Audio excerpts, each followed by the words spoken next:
Alright guys, so today I wanted to show a stone that I've shown in the past, but I never really did a demonstrative polishing video with any of my like thoughts or anything on the stone. I think I did one that was just a really quick kiridashi polish.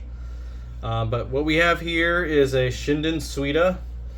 This is a really nice piece of SHINDEN SUITA. If you've ever used SHINDEN, you'd understand that pretty much any SHINDEN you get is going to be gold. I mean, I haven't really seen any crappy ones unless they're just full of obvious goobs. But this one, despite some of these lines and all that, is really considered clean. SHINDEN typically have a lot of distractions like lines in them, but these are, you can't even feel them. They're not iron lines or iron oxide lines. I'm not really sure what they are.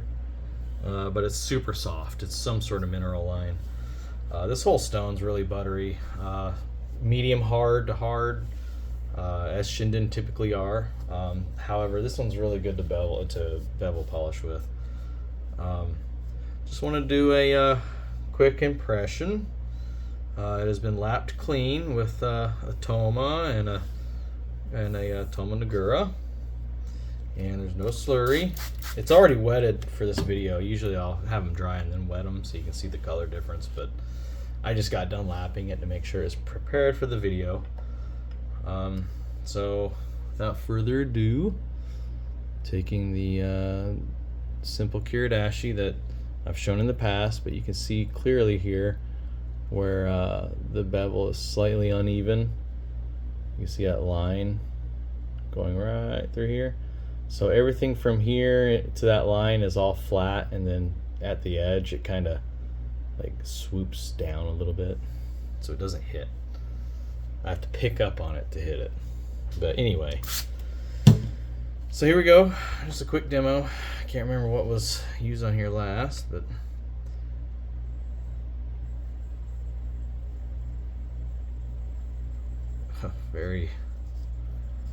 very pleasant to use. That buttery feedback is something unique to this quarried SUITA.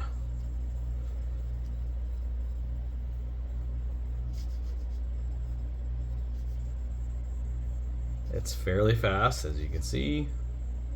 I'm barely applying any pressure.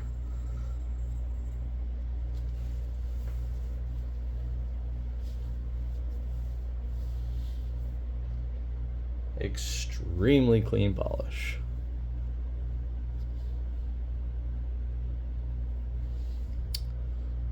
Well, it's in that 8K range, you know, close to what you would get out of a like a finer Ohira SUITA. Slightly finer, so the jacket isn't quite as brown in the reflection as you'll get out of an Ohira. This is expected, and so of course we got this, and this was last polished on, dang, what was it? Something on the coarser side. I cannot recall, but it was on the coarser side. Made it darker.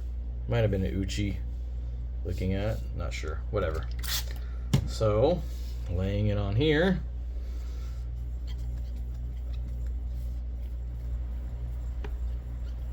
and that speed just is quickly evident.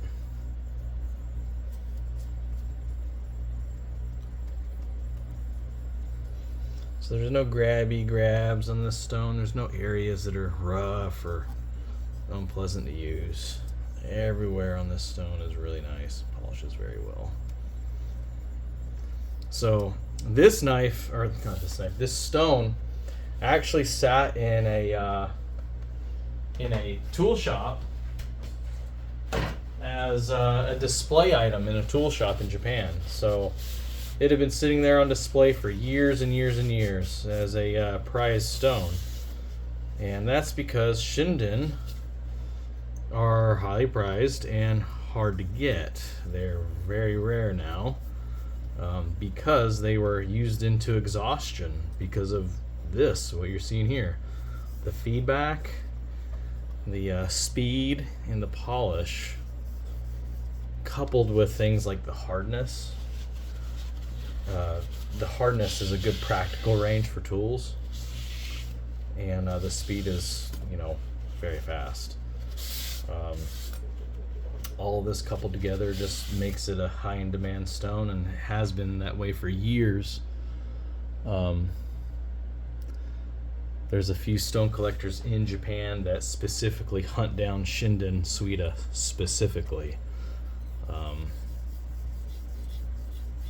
Like I said, they're hard to find. This one was, like I said, on display. It had years of oxidation on the surface, and I've still got a remnant of the stamp here.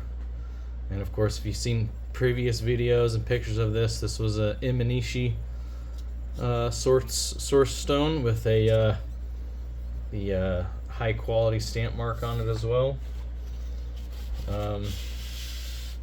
Very big and thick stone, like you would expect from Imanishi. Okay, I actually remember what I used on this previous. I had actually worked this blade on that really coarse Narataki Iramono. That's what I was using, I remember now.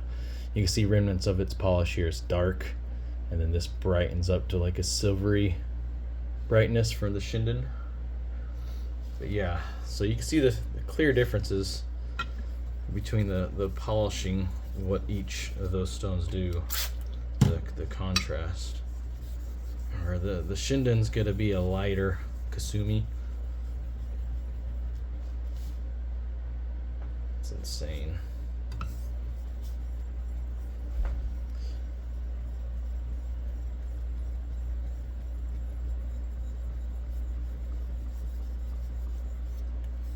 Let's work the convexity now. That's where I'm torquing the knife. Hear that? That's it, just reaching the very edge as I'm torquing.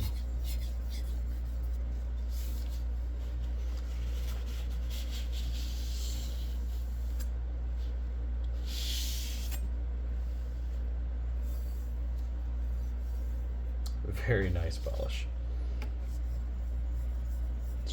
It's addictive to use. You just want to keep polishing on it. Yeah, it's a feedback unlike any other mine. Very smooth, almost like I'm polishing on like an old rubber eraser. It's so weird. See the color in the jacket to the core, so that's a fairly bright polish, a solid 8K. Not quite as fine as Nakayama, not quite as coarse as Ohira. It's good in betweener. See if I can get another angle on that.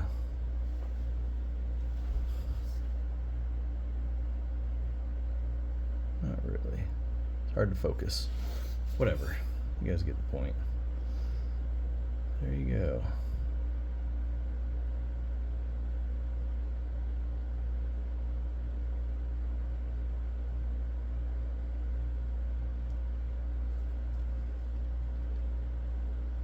All right.